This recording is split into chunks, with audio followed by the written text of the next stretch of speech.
എല്ലാവർക്കും നമസ്കാരം. Welcome back to നിയാൻസ്. ബ്രേക്ക്ഫാസ്റ്റ് ആയിട്ടോ ഡിന്നറായിട്ടോ ഒക്കെ കഴിക്കാൻ പറ്റുന്ന 2 തരം ഐറ്റത്തിൻ്റെ റെസിപ്പിയാണ് ഇന്നത്തെ വീഡിയോയിലുള്ളത്. കറിയൊന്നുമില്ലാതെ തന്നെ കഴിക്കാൻ പറ്റുന്ന വളരെ പെട്ടെന്ന് തയ്യാറാക്കിയെടുക്കാൻ പറ്റുന്ന ഐറ്റമാണ്. ആദ്യം തയ്യാറാക്കുന്നത് മൈദയും മുട്ടയും കൂടെയുള്ളൊരു ഐറ്റമാണ്. അപ്പോൾ അതിന് വേണ്ടി ഇതാ 1 കപ്പ് മൈദ എടുത്തിട്ടുണ്ട്. അതൊരു പാത്രത്തിലേക്ക് ഇട്ട് കൊടുക്കാം. ഇനി അതിലേക്ക് ഒരു കോഴിമുട്ട വേണം. അത് മുട്ട ഉടച്ച് അതിലേക്ക് ഒഴിച്ചു കൊടുക്കാം. ഇനി ആവശ്യത്തിനുള്ള ഉപ്പും കൂടെ ചേർത്ത് കൊടുക്കാം. ഇത് ഇത്രയും ചേർത്ത് കൊടുത്തതിന് ശേഷം ഒരു വിസ്ക് ഉപയോഗിച്ചോ അല്ലെങ്കിൽ സ്പൂൺ ഉപയോഗിച്ചോ ഇതുപോലെ നന്നായിട്ടൊന്ന് മിക്സ് ചെയ്തെടുക്കാം. ഇനി ഇതിലേക്ക് ആവശ്യത്തിനുള്ള വെള്ളം ഒഴിച്ചു കൊടുക്കണം. വെള്ളം ഒഴിച്ചു കൊടുത്തൊന്ന് കലക്കിയെടുക്കാനാണ്. നല്ല സ്മൂത്തായിട്ടുള്ളൊരു ബാറ്ററാണ് വേണ്ടത്. ഒട്ടും കട്ടയൊന്നുമില്ലാതെ നന്നായിട്ടൊന്ന് കലക്കിയെടുക്കണം. അപ്പോൾ ഇതാ ഈ ഒരു രീതിയിൽ നല്ലതുപോലെ ഒന്ന് മാവ് തയ്യാറാക്കി എടുത്തിട്ടുണ്ട്. ഇത് കണ്ടില്ലേ, ഒട്ടും കട്ടകളൊന്നുമില്ലാതെ നന്നായിട്ട് ഈ ഒരു രീതിയിൽ വേണം ഈ മാവ് തയ്യാറാക്കിയെടുക്കാൻ. ഇനി നമുക്ക് വേറൊരു പാത്രം ഇതങ്ങോട്ട് മാറ്റി വയ്ക്കാം. ഇനി വേറൊരു പാത്രത്തിലേക്ക് ഒരു 3 മുട്ട ഉടച്ചൊഴിച്ച് കൊടുക്കണം. ഇപ്പോൾ കോഴിമുട്ടയാണ് എടുത്തിരിക്കുന്നത്. 3 മുട്ട ഇതേപോലെ ഒരു പാത്രത്തിലേക്ക് ഉടച്ചൊഴിച്ച് കൊടുക്കാം. ഇതിലേക്ക് നമുക്ക് ചേർത്ത് കൊടുക്കേണ്ടത് സവാളയാണ്. അപ്പോൾ 3 മുട്ടയും ഉടച്ചൊഴിച്ച് കൊടുത്തതിന് ശേഷം ചെറുതായിട്ട് അരിഞ്ഞു വെച്ചിരിക്കുന്ന സവാള ഇതിലേക്ക് ചേർത്ത് കൊടുക്കണം. ഉള്ളിയൊക്കെ നമുക്ക് ആവശ്യത്തിനനുസരിച്ച് ചേർത്ത് കൊടുക്കാം. അപ്പോൾ ഇതേപോലെ ചെറുതായിട്ട് അരിഞ്ഞു വെച്ചിരിക്കുന്ന സവാള ചേർത്ത് കൊടുക്കാം. ഇനി അതിലേക്ക് ആവശ്യത്തിനുള്ള ഉപ്പും കൂടെ ചേർത്ത് കൊടുക്കണം.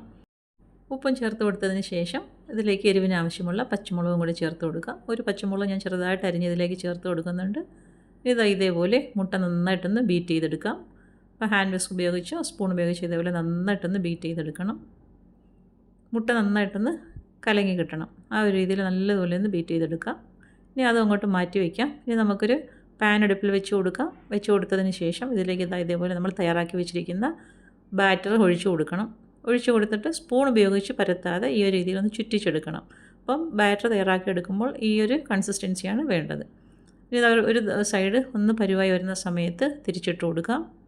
ഒരു 3-4 തവണ തിരിച്ചു മറിച്ചിട്ട് കൊടുത്തിട്ട് വേണം ഇതൊന്ന് തയ്യാറാക്കി എടുക്കാൻ. അപ്പോൾ നന്നായിട്ടൊന്ന് പൊള്ളിക്കിട്ടും.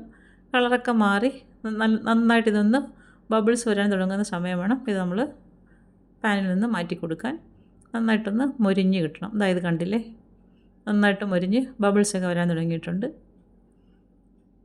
അപ്പോൾ ഈ ഒരു സമയമാകുമ്പോഴേക്കും നന്നായിട്ടൊന്ന് വീർത്ത് വരുന്ന സമയമാകുമ്പോഴേക്കും പാനിൽ നിന്ന് എടുത്ത് മാറ്റാം. അപ്പോൾ ഇതാ ഒരു ദോശ തയ്യാറായി കഴിഞ്ഞു. നമുക്ക് വീണ്ടും ഈ ഒരു രീതിയിൽ തന്നെ ആ തയ്യാറാക്കി വെച്ചിരിക്കുന്ന ബാറ്ററിൽ നിന്നെല്ലാം ദോശ ചുട്ടെടുക്കാം. ഒരു 3-4 തവണ തിരിച്ചും മറിച്ചും ഇട്ടിട്ട് വേണം ഇത് തയ്യാറാക്കിയെടുക്കാൻ.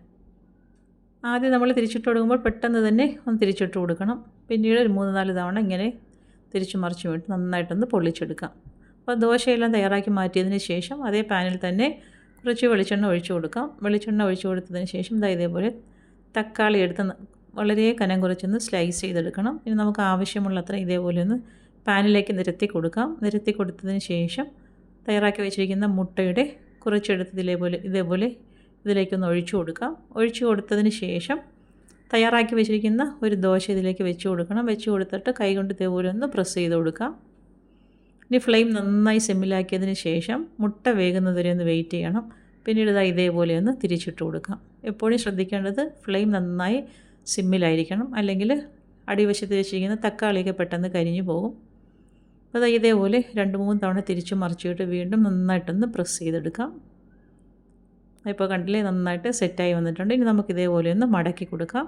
അപ്പോൾ ഈ മടക്കുന്ന സമയത്ത് നമുക്ക് ചീസ് ഉള്ളിലേക്ക് വെച്ച് കൊടുക്കണമെന്നുണ്ടെങ്കിൽ ചീസ് വെച്ച് കൊടുത്തിട്ട് മടക്കി കൊടുക്കാം. പിന്നീട് ചീസ് മെൽറ്റ് ആകുന്നവരെ ഒന്ന് വെയിറ്റ് ചെയ്യണം. അപ്പം ചീസ് ഇഷ്ടമുള്ളവർക്കുണ്ടെങ്കിൽ ആണെന്നുണ്ടെങ്കിൽ ചീസും കൂടി ഇതിലേക്ക് വെച്ച് കൊടുക്കാം. വീണ്ടും അടുത്ത മുട്ടയും ഇതേപോലെ തയ്യാറാക്കി എടുക്കാം.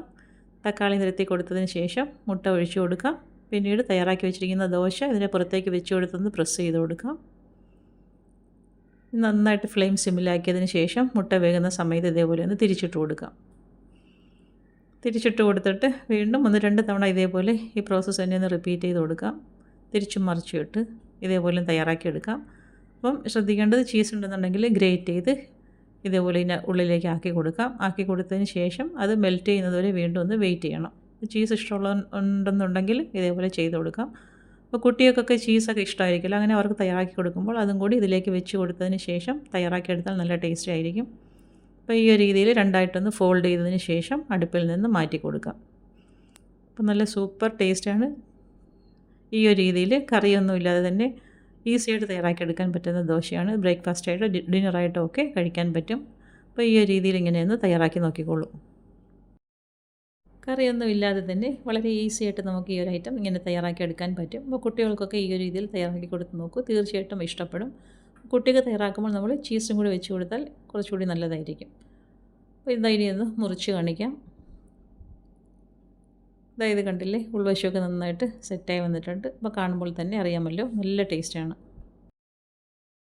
അടുത്തത് റവയും പച്ചക്കറിയും എല്ലാം കൂടി ചേർത്ത് തയ്യാറാക്കിയിട്ടുള്ള ഒരു ഐറ്റമാണ്. ഇതെങ്ങനെയാണ് ചെയ്യുന്നതെന്ന് നോക്കാം. ഇത് ചെയ്തെടുക്കുന്നതിന് വേണ്ടി ആദ്യം നമുക്കൊരു മസാല തയ്യാറാക്കണം. അതിന് വേണ്ടി ഇതാ ഒരു ഉരുളക്കിഴങ്ങ് എടുത്ത് വെച്ചിട്ടുണ്ട്, ഒരു സവാള, ഒരു ബീട്രൂട്ട്, ഒരു ചെറിയ കഷ്ണം ക്യാരറ്റ്, ഇതെല്ലാം കൂടി എടുത്ത് നന്നായിട്ട് തൊലി കളഞ്ഞ് കഴുകി വൃത്തിയാക്കി എടുത്തിട്ടുണ്ട്. ഇനി ഇതിനെല്ലാം ഒന്ന് കഷ്ണങ്ങളാക്കി മുറിച്ചെടുക്കണം. അപ്പോൾ ഈ ഒരു രീതിയിൽ ഇതിനെല്ലാം മുറിച്ചെടുക്കാം. കുക്കറിലേക്ക് ഇട്ട് കൊടുത്ത് വേവിക്കാനായതുകൊണ്ട് തന്നെ കഷ്ണങ്ങളൊക്കെ അത്യാവശ്യം വലിയ പീസസ് ആയിട്ട് തന്നെ മുറിച്ചെടുക്കാം. അപ്പോൾ ഇതെല്ലാം ഒന്ന് പച്ചക്കറിയെല്ലാം മുറിച്ചെടുത്ത് മാറ്റി വയ്ക്കാം. അതുപോലെ തന്നെ സവാളയും സ്ക്വയർ പീസസ് ആയിട്ടൊന്ന് കട്ട് ചെയ്ത് വയ്ക്കാം. ഇതാ വേവിക്കാനുള്ള കുക്കറിലേക്ക് പച്ചക്കറികളെല്ലാം ഇട്ട് കൊടുക്കാം. സവാള മാറ്റി വയ്ക്കാം.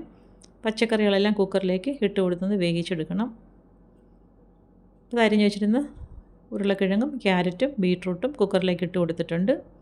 ഇനി നമുക്കിതിലേക്ക് ആവശ്യത്തിനുള്ള ഉപ്പ് ചേർത്ത് കൊടുക്കാം. ഉപ്പും ചേർത്ത് കൊടുത്തതിന് ശേഷം വേകാൻ ആവശ്യമുള്ള വെള്ളവും കൂടി ഒഴിച്ചു കൊടുക്കാം. ഒരുപാട് വെള്ളം ഒഴിച്ച് കൊടുക്കണ്ട, നമുക്കിത് ഉടച്ചെടുക്കാനുള്ളതാണ്. അപ്പം വെള്ളം ഒഴിച്ചു കൊടുത്തതിന് ശേഷം കുക്കർ മൂടി വെച്ച് അടുപ്പിലേക്ക് വെച്ച് കൊടുക്കാം.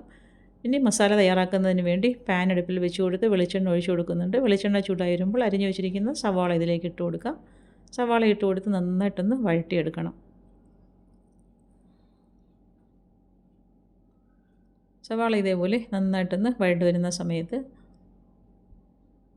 അതിലേക്ക് ഇതാ ഒരു 1/2 ടീസ്പൂൺ വെളുത്തുള്ളി ചതച്ചതും 1/2 ടീസ്പൂൺ ഇഞ്ചി പേസ്റ്റും കൂടി ചേർത്ത് കൊടുക്കുന്നുണ്ട്.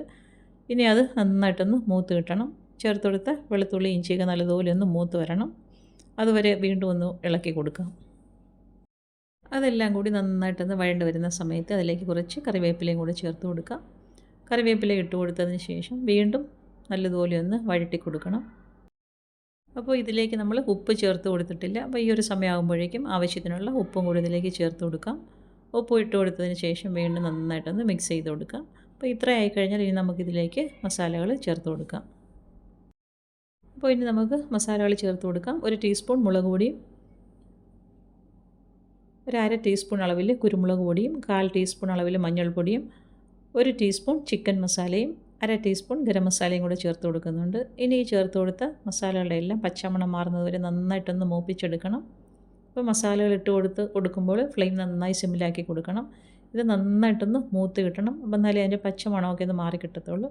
നന്നായിട്ട് മൂത്ത് വരുന്ന സമയത്ത് വേവിച്ച് വെച്ചിരിക്കുന്ന പച്ചക്കറികളുണ്ടല്ലോ അത് ഇതിലേക്ക് ഇട്ട് കൊടുക്കാം. ഇതിലേക്ക് ഇട്ട് കൊടുത്തതിന് ശേഷം മസാലയായിട്ട് നന്നായിട്ടൊന്ന് വഴറ്റി കൊടുക്കണം. വഴറ്റി കൊടുത്തിട്ട് ഇതേപോലെ സ്പാച്ചില ഉപയോഗിച്ച് നന്നായിട്ടൊന്ന് ഉടച്ചെടുക്കാം. അപ്പോൾ ഉരുളക്കിഴങ്ങും ബീട്രൂട്ടും ക്യാരറ്റും എല്ലാം നന്നായിട്ട് ഇതേപോലെ ഒന്ന് ഉടച്ചെടുക്കണം. അപ്പോൾ ഇതാണ് നമ്മുടെ മസാല. അപ്പോൾ ഈ ഒരു രീതിയിൽ നന്നായിട്ട് ഉടച്ചെടുത്തതിന് ശേഷം മാറ്റി വയ്ക്കാം. ഇത് കണ്ടില്ലേ, നല്ലതുപോലെ ഒന്ന് ഉടച്ചെടുത്തിട്ടുണ്ട്. ഇനി അത് മാറ്റി വയ്ക്കാം. ഇനി നമുക്ക് റവ എടുക്കാം. അപ്പോൾ 1 കപ്പ് റവ ഒരു പാത്രത്തിലേക്ക് ഇട്ട് കൊടുക്കാം. ഇനി അതിലേക്ക് ആവശ്യത്തിനുള്ള ഉപ്പ് ചേർത്ത് കൊടുക്കാം. പിന്നീട് ഇതിലേക്ക് ഒരു 1/4 കപ്പ് അളവിൽ തേങ്ങ ചിരകിയത് ചേർത്ത് കൊടുക്കുന്നുണ്ട്. ഇനി ഇതെല്ലാം കൂടി നന്നായിട്ടൊന്ന് മിക്സ് ചെയ്ത് കൊടുക്കണം. മിക്സ് ചെയ്ത് കൊടുത്തതിന് ശേഷം ഇനി ഇതിലേക്ക് വെള്ളം ഒഴിച്ചു കൊടുക്കാം. ഞാനിവിടെ 1 കപ്പ് റവയ്ക്ക് 3 കപ്പോളം വെള്ളം ചേർത്ത് കൊടുക്കുന്നുണ്ട്. ഓരോ കപ്പ് വെള്ളം ഒഴിച്ചു കൊടുത്തതിന് ശേഷം നന്നായിട്ടൊന്ന് മിക്സ് ചെയ്ത് കൊടുക്കണം. കുറച്ച് നന്നായിട്ട് ലൂസായിരിക്കേണ്ട ബാറ്ററാണ്, അപ്പോൾ അതിനനുസരിച്ച് വെള്ളം ചേർത്ത് കൊടുക്കണം. ഞാനിവിടെ എടുത്ത റവയ്ക്ക് 1 കപ്പ് റവയ്ക്ക് 3 കപ്പ് വെള്ളമാണ് ചേർത്ത് കൊടുത്തിരിക്കുന്നത്. അപ്പം നമ്മൾ എടുക്കുന്ന റവയ്ക്ക് അനുസരിച്ച് വെള്ളം ചേർത്ത് കൊടുക്കണം. നന്നായിട്ട് ലൂസായിട്ട് വേണം ഈ ബാറ്റർ ഇരിക്കേണ്ടത്. പല തവണയായിട്ടാണ് ഞാൻ വെള്ളം ഒഴിച്ചു കൊടുത്തിരിക്കുന്നത്. വെള്ളമൊക്കെ ഒഴിച്ചു കൊടുത്തതിന് ശേഷം ഒരു നുള്ള് ബേക്കിംഗ് സോഡയും കൂടി ഇതിലേക്ക് ചേർത്ത് കൊടുക്കാം. അതും ചേർത്ത് കൊടുത്ത് വീണ്ടും നന്നായിട്ടൊന്ന് മിക്സ് ചെയ്ത് കൊടുക്കണം. ഈ ഒരു കൺസിസ്റ്റൻസിയിലാണ് ബാറ്റർ ഇരിക്കേണ്ടത്. ഇനി പാൻ ചൂടാക്കി എടുത്തതിന് ശേഷം അതിലേക്ക് ഇതേപോലെ കോരി ഒഴിച്ചു കൊടുക്കാം. ഇത് കണ്ടില്ലേ, കോരി ഒഴിക്കുമ്പോൾ തന്നെ നന്നായിട്ടങ്ങ് നിരന്ന് പോവുകയാണ്. ആ ഒരു പരുവത്തിൽ വേണം ബാറ്റർ തയ്യാറാക്കിയെടുക്കാൻ. പിന്നീട് അതിലേക്ക് കുറച്ച് നെയ്യൊന്ന് സ്പ്രെഡ് ചെയ്ത് കൊടുക്കാം. നെയ്യ് ഇട്ട് കൊടുത്തതിന് ശേഷം നമ്മൾ തയ്യാറാക്കി വെച്ചിരിക്കുന്ന മസാല ഒരു ഭാഗത്തേക്ക് വെച്ച് കൊടുക്കണം. മസാല വെച്ച് കൊടുത്തതിന് ശേഷം ഒന്ന് പരത്തി കൊടുക്കാം. ഈ സമയത്ത് ഫ്ലെയിം നന്നായിട്ട് സിമ്മിലാക്കി കൊടുക്കണം, അല്ലെങ്കിൽ അടിവശം കരിഞ്ഞു പോകും. ഈ ഒരു രീതിയിൽ മസാല നിരത്തി കൊടുത്തതിന് ശേഷം ഒരു സൈഡിൽ നിന്നും ഇതൊന്ന് ഫോൾഡ് ചെയ്ത് കൊടുക്കാം. അതാ കണ്ടില്ലേ, ഇപ്പോൾ നന്നായിട്ട് മൊരിഞ്ഞു വന്നിട്ടുണ്ട്. ഇതേപോലെ ഒരു സൈഡിൽ നിന്നും കമഴ്ത്തി കൊടുക്കാം. പിന്നീട് ആ സൈഡ് നന്നായിട്ടൊന്ന് മൂത്ത് വരുന്ന സമയത്ത് അടുപ്പിൽ നിന്ന് മാറ്റാം. ഇതാ അടുത്തതും അതേപോലെ തന്നെ കോരി ഒഴിച്ചിട്ടുണ്ട്. കോരി ഒഴിച്ചതിന് ശേഷം നെയ്യൊന്ന് സ്പ്രെഡ് ചെയ്ത് കൊടുക്കാം. പിന്നീട് ഇതേപോലെ മസാലയൊന്ന് നിരത്തി കൊടുക്കണം. മസാലയെ നിരത്തി കൊടുത്തതിന് ശേഷം ഒരു സൈഡിൽ നിന്നും മടക്കി കൊടുക്കാം. ഇതേപോലെ ഒരു സൈഡിൽ നിന്നും മടക്കി കൊടുത്തിട്ടുണ്ട്. ഇനി നല്ലതുപോലെ ഒന്ന് 2-3 തവണ തിരിച്ചും മറിച്ച് ഇട്ടതിന് ശേഷം അടുപ്പിൽ നിന്ന് കോരി എടുത്ത് മാറ്റാം. അത് നല്ല സൂപ്പർ ടേസ്റ്റാണ്. റവയും പച്ചക്കറിയും കൊണ്ട് ഈ ഒരു ഐറ്റം ഇങ്ങനെ തയ്യാറാക്കി നോക്കൂ. ഇത് ബ്രേക്ക്ഫാസ്റ്റ് ആയിട്ടോ ഡിന്നറായിട്ടോ ഒക്കെ കഴിക്കാൻ പറ്റുന്ന ഒരു ഐറ്റമാണ്. അപ്പോൾ ഇതെല്ലാം ഇങ്ങനെ തയ്യാറാക്കി എടുത്തിട്ടുണ്ട്. അപ്പോൾ ഈ ഒരു രീതിയിൽ റവയും പച്ചക്കറിയൊക്കെ കൊണ്ട് ഈ ഐറ്റം തയ്യാറാക്കി നോക്കൂ. നല്ല അടിപൊളി ടേസ്റ്റാണ്. അപ്പോൾ കറികളൊന്നും ഇല്ലാതെ തന്നെ വളരെ പെട്ടെന്ന് തയ്യാറാക്കാൻ പറ്റുന്ന 2 തരം ഐറ്റമാണ്. ഈ ഒരു രീതിയിൽ ഇങ്ങനെ തയ്യാറാക്കി നോക്കൂ. കുറേ പേര് എന്നോട് കമൻറ്റ് ചെയ്ത് ചോദിച്ചിരുന്നു വളരെ പെട്ടെന്ന് തയ്യാറാക്കാൻ പറ്റുന്ന ബ്രേക്ക്ഫാസ്റ്റ് ആയിട്ടോ ഡിന്നർ ആയിട്ടോ ഒക്കെ ചെയ്തിടണമെന്ന്. അപ്പോൾ എല്ലാവരും ഈ രീതിയിൽ ട്രൈ ചെയ്തോളൂ. അപ്പോൾ ഇന്നത്തെ വീഡിയോ ഇത്രയേ ഉള്ളൂ. ഇഷ്ടമായ ലൈക്ക് ചെയ്ത് സബ്സ്ക്രൈബ് ചെയ്ത് സപ്പോർട്ട് ചെയ്തേക്കൂ. എന്തെങ്കിലുമൊക്കെ അഭിപ്രായങ്ങളുണ്ടെങ്കിൽ കമൻറ്റ് ചെയ്യൂ. വീണ്ടും അടുത്ത വീഡിയോയിൽ കാണുന്നത് വരെ ബൈ ഫ്രം നിയാൻസ്. Thanks for watching.